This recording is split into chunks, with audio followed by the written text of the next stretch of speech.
નમસ્કાર, શો ટાઈમમાં આપનું સ્વાગત છે. ભાવનગરના ગાયત્રી મંદિર પાસે વાહન અકસ્માતની ઘટનામાં એક વ્યક્તિને ઈજા થઈ હતી.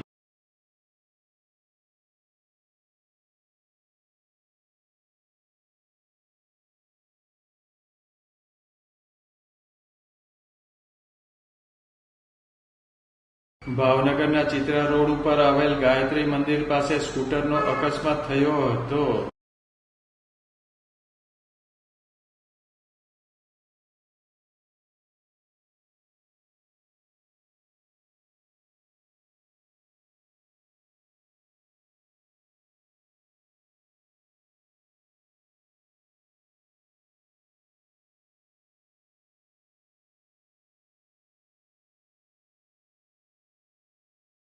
અકસ્માતની આ ઘટનામાં એક વ્યક્તિને ઈજા થતાં તેમને સારવાર માટે હોસ્પિટલ ખસેડવામાં આવ્યા હોવાનું જાણવા મળેલ છે.